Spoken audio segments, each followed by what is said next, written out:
ऐसे बहुत सारे पौधे होते हैं जो किसी पार्क में या सड़क के किनारे हर जगह मिल जाते हैं। यदि हम इन पौधों की कटिंग लगाना चाहें तो वे आसानी से लग जाती हैं। आज की इस वीडियो में मैं ऐसे ही एक प्लांट के बारे में पूरी जानकारी दूंगा। ये प्लांट है कनेर का। कनेर को हम ओलिएंडर का प्लांट भी बोलते हैं। ये कटिंग से आसानी से ग्रो हो जाता है। ये जो पौधा आप देख रहे हैं ये देसी कनेर का पौधा है। देसी कनेर के पौधे की हाइट 12 से 15 फीट तक बढ़ जाती है और इसमें कई कलर्स के फूल खिलते हैं। वाइट, येलो, ऑरेंज, रेड और पिंक कई कलर के इसके फूल होते हैं। आजकल नर्सरी में हमें इन पौधों की हाइब्रिड वैरायटी भी मिल जाती है। हाइब्रिड वैरायटी के इन पौधों की हाइट 2 फीट से अधिक नहीं बढ़ती है, मगर इन पौधों में अधिक फ्लावरिंग होती है।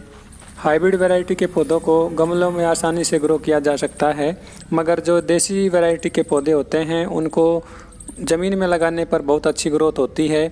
यदि आप इनको गमले में लगाना भी चाहते हैं तो कम से कम 18 से 20 इंची साइज़ के गमले में लगाइए।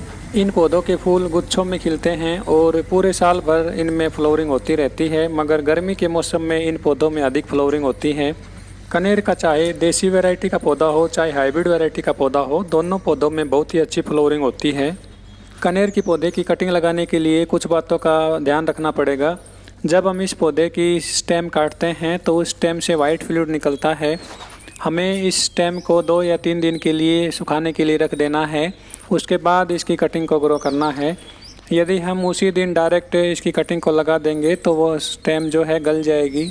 यदि हम इनकी कटिंग्स को रिवर सैंड में या बालू मिट्टी में ग्रो करते हैं तो 100% रिजल्ट मिल जाता है। जब हम इनकी कटिंग लगाते हैं तो उस कटिंग को पॉलीथीन से कवर कर देना चाहिए। ऐसा करने से कटिंग की मॉइस्चर बनी रहती है, जिससे आसानी से रूटिंग शुरू हो जाती है। इस प्रकार आप इनकी कटिंग लगा सकते हैं और कटिंग को लगाने के लिए किसी भी प्रकार के रूटिंग हार्मोन की भी आवश्यकता नहीं होती है। वास्तुशास्त्र के अनुसार भी इस पौधे को शुभ पौधा माना जाता है। माना जाता है कि इस पौधे में दैवीय गुण होते हैं। जो दोस्त वास्तुशास्त्र में विश्वास रखते हैं वे इस पौधे को अपने घर में ज़रूर लगा लें। वास्तुशास्त्र के अनुसार माना जाता है कि कनेर के फूल माँ लक्ष्मी और भगवान विष्णु के प्रिय हैं। माना जाता है कि इस पौधे को घर में लगाने पर धन की प्राप्ति होती है और घर में सुख शांति और वैभव बना रहता है। कनेर के पौधों की कोई भी वैरायटी हो, सभी वैरायटीज़ की केयर टिप्स एक जैसी ही है। ये एक ऐसे पौधे होते हैं जिनमें सनलाइट अधिक गिरती है तो ही अच्छी फ्लावरिंग होती है। इन पौधों को ऐसी लोकेशन में लगाना चाहिए जहाँ पे अधिक से अधिक सनलाइट मिलती हो। मई जून में इन पौधों में फ्लावरिंग रुक जाती है, मगर इनकी ग्रोथ रेगुलर होती रहती है। यदि हम इन पौधों में ब्रांच प्रूनिंग कर देते हैं तो इसकी नई नई ब्रांचेज निकलती रहती हैं। एक ही पौधे से कम 20 से 25 ब्रांचेज एक साथ निकल सकती हैं। यदि आप इनको गमले में लगाते हैं तो बड़े साइज़ के गमलों में लगा लीजिए और इनकी रेगुलर प्रूनिंग करते रहें। जितनी हम इन ब्रांचेज की प्रूनिंग और ट्रिमिंग करते रहेंगे उतनी ही नई नई ब्रांचेज निकलती रहेंगी और ये पौधा घना बनता रहेगा। कनेर के पौधों को बिल्कुल भी खाद की आवश्यकता नहीं होती है। यदि हम इन पौधों में खाद नहीं डालते हैं तो भी इनमें बहुत अच्छी फ्लावरिंग होती रहती है। कोई भी पौधा हो, यदि हम उस पौधे को नेचुरल क्लाइमेट देते हैं और कम खाद डालते हैं तो उस पौधे की अच्छी ग्रोथ भी होती है और उसमें बहुत अच्छी फ्लावरिंग भी होती रहती है। आजकल केमिकल फर्टिलाइज़र का इस्तेमाल बहुत अधिक हो गया है।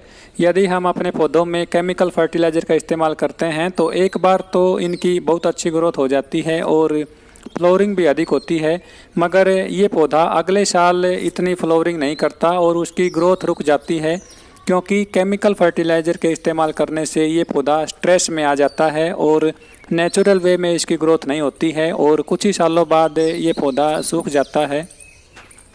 यदि आपको अपने पौधे हमेशा के लिए हरे भरे और हेल्दी रखने हैं तो केमिकल फर्टिलाइज़र का इस्तेमाल करने से बचें।